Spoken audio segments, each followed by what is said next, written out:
What's up guys? Welcome to my video channel. Ngayon naratos pag-usapan natin kung paano po mag-build ng ating sariling PCIe window machine. Marami kasi nagtatanong sa akin kung paano po ako gumagawa ng aking sariling PCIe window machine. So sa video na to is ituturo ko yung paraan kung paano po gumagawa ng aking sariling PCIe window machine na tinatawag kong budget mail PCIe window machine. Bakit po budget mail PCIe window machine? Kasi hindi po kamahalan yung mga materials na ginamit ko dito. So bago tayo magsimula ng ating PCIe window machine is alamin po natin ano yung mga kailangan po natin. Una is outlet. Dito po natin isaksak yung power source ng ating PCIe window machine. Pangalawa is PSU. Ito yung power source natin. Ito yung magpapaandar ng ating PCIe window machine. Kung wala kayo nito, is pwede rin ito. So, kung di na alam paano mag-wireless nito, is meron akong video link sa baba. Tingnan nyo lang kung ano yung, paano sa i-wirings. So, advice ko lang guys, no? So, kung bibili kayo ng PC o power source ng yung power supply, ang advice ko sa inyo is kukunin nyo is 12 volts 5 amperes. Bakit 5 amperes? Para kung sakali magdagdag kayo ng fan o LED light para sa yung PCIe is kakayanin ng ating power source. Pangatlo, siyempre, ang ating Orange Pi 1.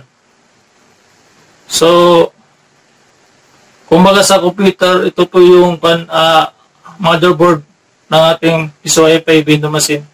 So, tinatawag nitong mini PC na ginagamit nila minsan ito ng mga estudyante sa kanilang thesis. So, highly recommended ito kung sa PCIe gagamitin. So, highly recommended ito yung gamitin nyo kasi mura lang po siya. Di ko na nasabi ang price, kayo na po bahala mag-research nito. Pangapat is ang ating universal coin slot. So, anong trabaho nito? Siya po yung mag-authenticate o mag-verify sa coins, kung coins ba yung inuulog doon o hindi.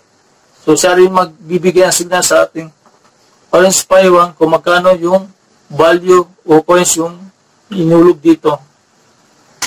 Panglima is access point. Para saan po ito? Anong function ito? Ito yung antenna na hawak ko ngayon is outdoor antenna, no? Compass AW73. Ang function nito is i-broadcast yung Wi-Fi sa mga ating mga client. Siya po yung mag-broadcast ng ating Wi-Fi at dito rin mag-connect ating mga client. Pang-anim is USB to LAN. Para saan po ito? Dahil wala pong slot para sa ating outdoor antenna, sa ating Orange Pi 1 kasi isa lang po yung port para sa ating LAN cable. So, ang bakante lang po is USB. So, kailangan po natin ito para masaksak po natin yung outdoor antenna. So, highly recommended na ang kukunin natin USB to LAN is yung gigabit po yung specs niya. Pang-pito is micro SD card. Kumbaga sa computer is ito yung hard disk ng ating PCIe window machine. Dito po yung naka-store yung ating program ng ating PCIe window machine. So guys, no, kung bibili kayo ng micro SD card, dapat i-check nyo mabuti na dapat original po or authenticated or high quality. Kasi po dito po yung madalas nagkakaproblema sa PCIe kasi nabibili nila yung mga fake na micro SD card.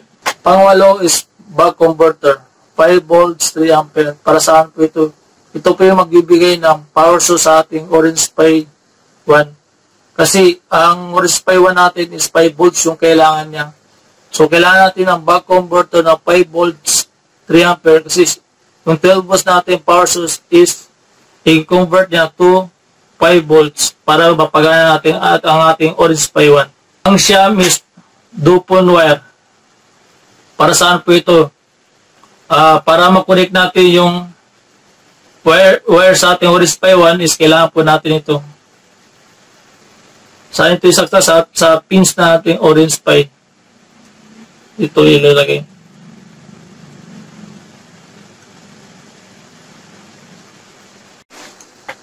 Pang-sampo ay JST. Para saan po ito? Para po sa ating seat pin na ng ating coin slot. Dito po.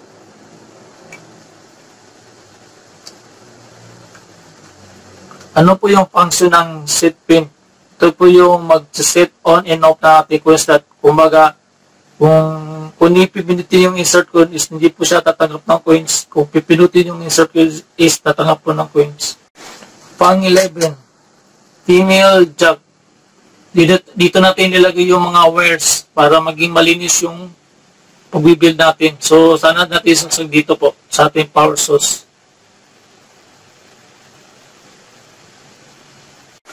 Panghuli is extra wire. Kailangan po natin extra wire para sa ating pag-build natin piso Wi-Fi. Ito yung panghuli na gagamitin natin sa ating budget mill piso Wi-Fi build na machine. So guys, ano yung mga tools na kailangan natin para makabuild tayo natin budget mill piso Wi-Fi build na machine? Una is screw. Pangalawa is wire stripper. Ito yung pangkat o pambalat na ating wire. Pangatlo is electric tape or heat string. Para sa ito yung pang-cover natin sa mga open wire para ma-avoid natin yung short circuit. Is pang-solda natin kasama itong paste pati lead. Para saan po ito? Kailangan natin solda yung ibang wires para hindi masyado magalaw-galaw.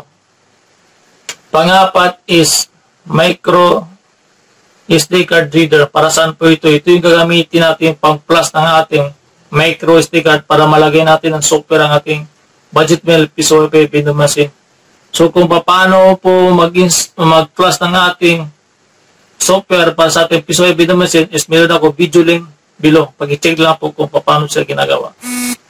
So guys, so alam na natin yung mga kailangan natin. So mag-start na po tayo mag-build natin sa ring piso Wi-Fi build machine o budget mill piso Wi-Fi build machine. So guys, nalagay natin yung mga wirings na naikabit natin sa ating setup, yung mga wirings na kailangan. So ang kulang na lang is i-assemble natin kung gagana itong ating piso Wi-Fi budget mill. So una is i-explain ko muna paano ko siya i-connect. Una itong ating coin slot. So sa coin slot meron tayong apat na line. Actually 5 ito, tinanggal ko yung isa. So, ano yung kailangan dito, Ang una is yung pula, pati yung team. Para sa ito, ito yung i-connect natin sa power source. So, ito yung nagbibigay ng power sa ating coin slot. Ito. So, yung puti naman, isa naman yung isasak natin ito sa ating Orange Pi 1. Siya po yung nagbibigay ng pulse o signal kung may nagahulog ba ng coins. So dito is lalagyan natin ng dopon wire kasi hindi natin ito may connect sa ating Orange Pi 1 kung wala ito. So saan natin sasak? Sa pin 3. So ito po yung Orange Pi natin, Orange Pi. So dito natin saksak sa pin 3. So paano natin paano bilangin ito yung paano malaman yung pin? Meron tayong diagram, pero kung malaki yung diagram pagbilang ito is from the left 1, 2, 3, 4. From the left pagbilang dito is 1, 2, 3, 4 hanggang pababa. Ganun po yung bilang ng pin. So sa diagram ng LPB, yung aking sinunod is ang nakalagay doon itong puti na coins is isaksak sa pin 3. So dito, so bilangin natin sa so di makita sa camera. So 1, 2, 3. So dito yung sasak. So okay, ito yung coin slot natin.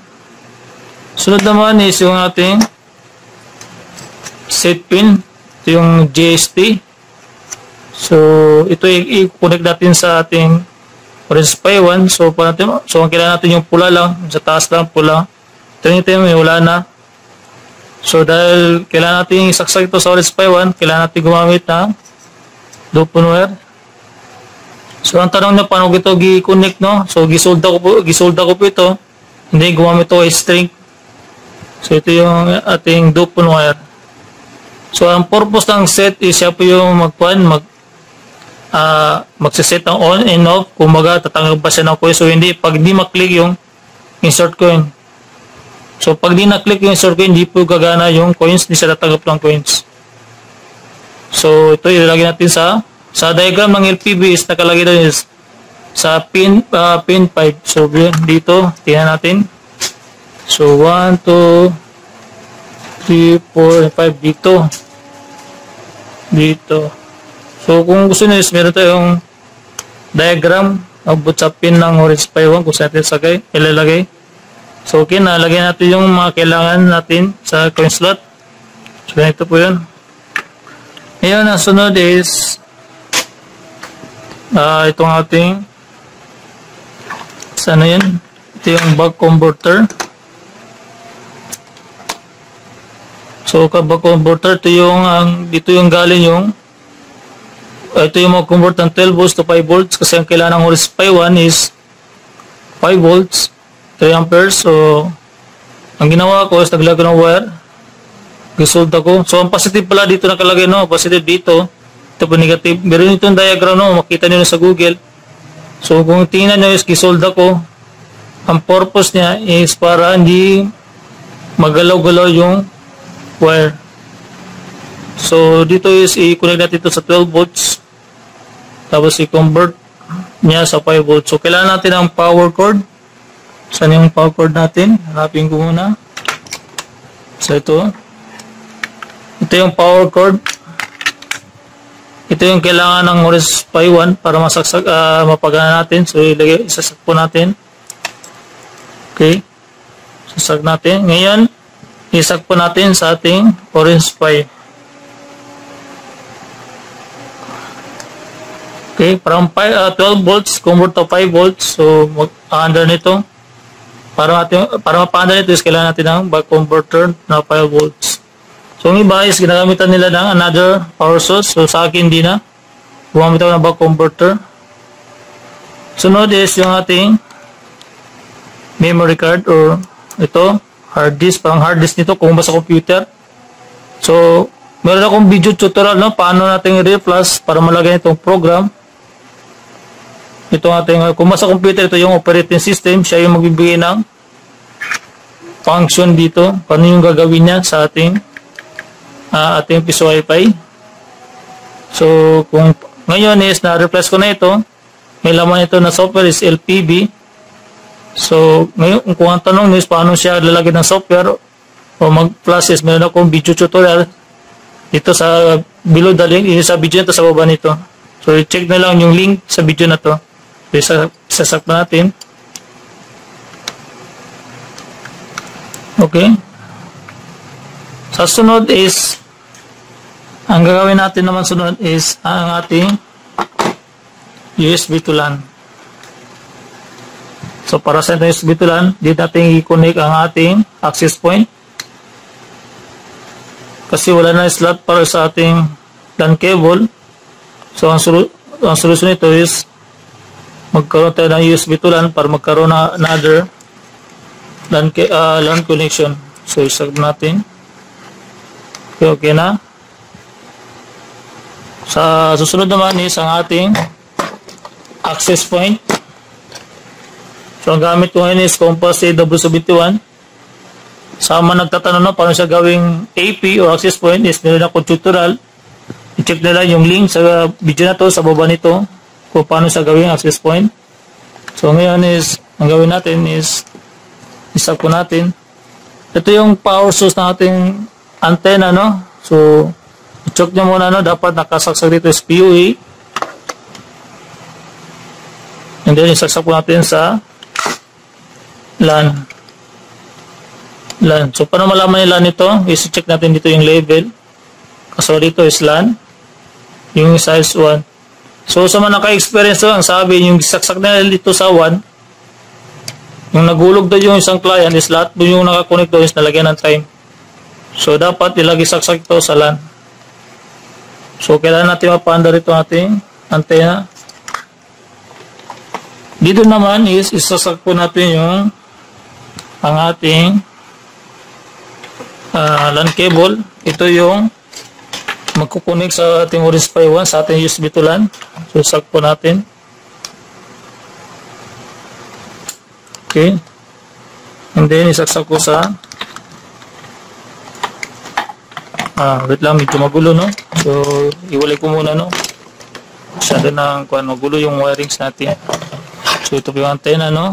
So, nasaksak natin yung saksak. And then ito yung ating USB to LAN. USB to LAN. Dito natin isaksak ang ating AP.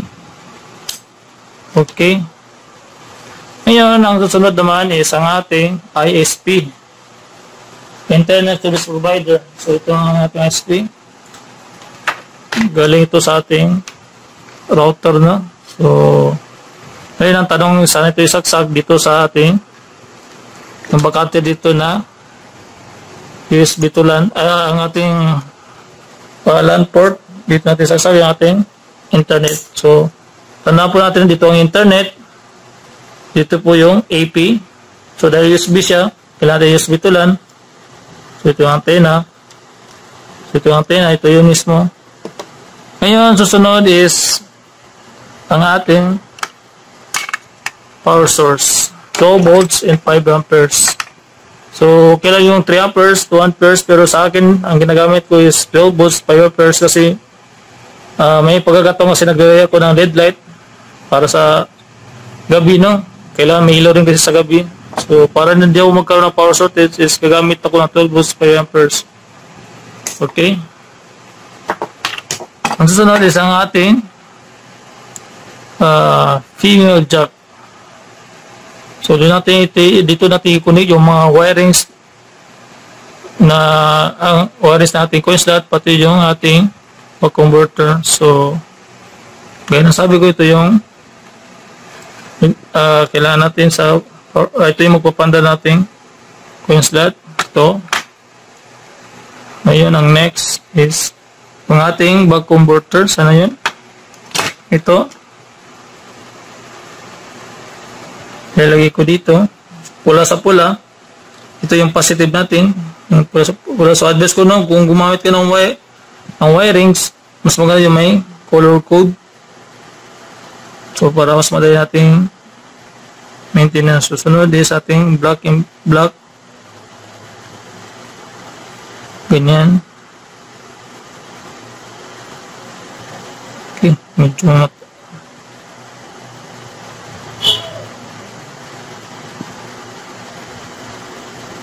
okay. So, ating female jack.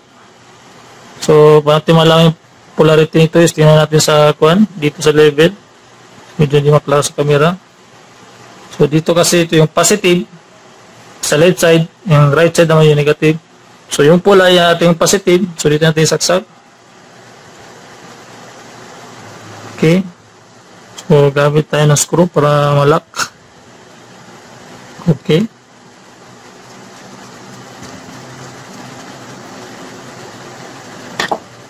Sunod is ang ating negative. Okay.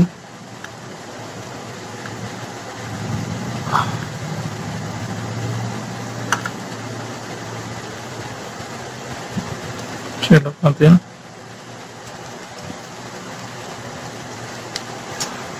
So, okay guys, na-collect natin lahat yung mga kailangan natin sa ating ating Piso Wi-Fi budget meal.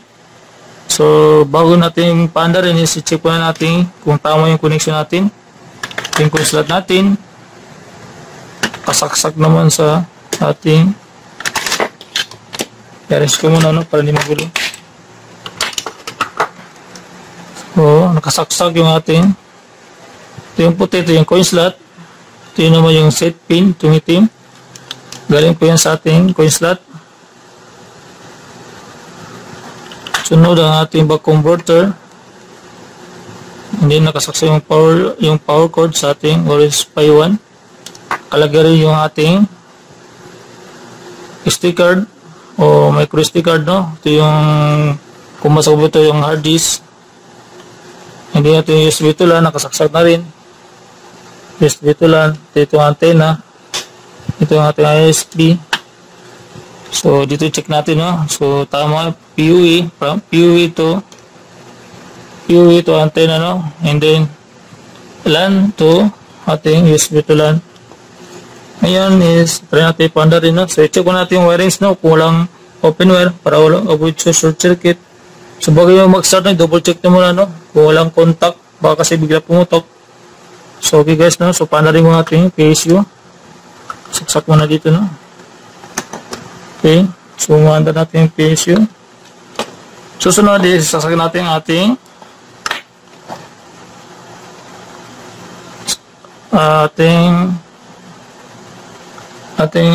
female jack. So, guys, no, so naman nagtatanong paano mag-wires nito.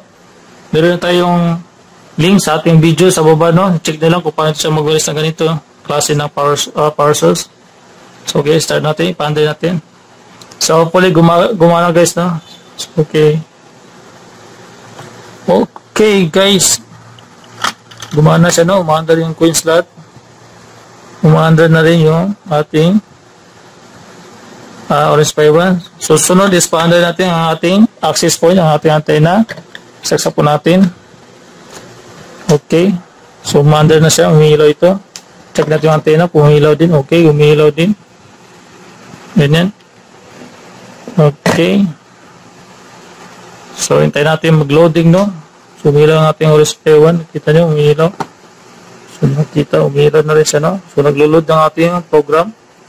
So, hintayin pa natin. And then, gagamit tayo ng cellphone to check kung okay ba yung connection natin o kung gumagana. So, okay kunin ko ang aking cellphone. So, guys, mukhang palubat na aking cellphone. Nasa 2% na lang, no? So, check natin kung gumagana ating Piso Wi-Fi budget meal. So, puntahan ko po ng Wi-Fi settings and then hanapin ko yung ginawa kong access point na AW71. So, ito po yun, Piso Wi-Fi zone. Mali. Piso Wi-Fi zone. So, check natin kung gagana ang ating Piso Wi-Fi budget mail. So, nakakonect na ako. Okay guys, nakakonect na ako sa aking Piso Wi-Fi budget mail. So, i-check natin kung gumagana siya. So, ito yung ating coin slot. So, try ko hulugan ng coins. So, hindi makita, no? So, dito tayo ilagay. So, mag-click ko ng insert coin. Insert money. Hindi maghulog ako. Okay, may pumasok na piso 10 minutes. So, dagdagan po natin ng 5 pesos. Okay, pumasok. Nag-credit siya. So, 1 hour 10 minutes. Ibig sabihin, gumagana ang ating Piso Wi-Fi budget meal. So, done paying. So, connected. I-check natin kung gagana po yung internet nito. So, browser and then check natin kung gumagana ang ating Piso Wi-Fi budget meal. Okay guys, gumagana na. So, palubat ng aking cellphone, 1% lang. So guys, gumagana ang ating Piso Wi-Fi budget meal. So, ganun lang kadali, no? Sa mga nagtatanong, no, kung magkano po yung ang ating ng Piso Wi-Fi budget meal is kayo na po bahala mag-research, no? Sa atin, salamin yung mga kailangan. So, ang kulang na dito is Piso Wi-Fi box. So, optional, no? Kung dagdagin ng LED light para sa ilaw pa sa tuwing gabi. So, hopefully guys, no, sa mga baguhan, no, na hopefully na meron kayong natutunan sa ating Piso Wi-Fi budget meal. So, kung meron kayong natutunan o naintindihan, no, paki-like and subscribe naman sa ating channel. Paki-share naman sa mga gusto mo matuto mag-build ng ating Piso Wi-Fi budget meal. So, thank you guys and thank you for watching.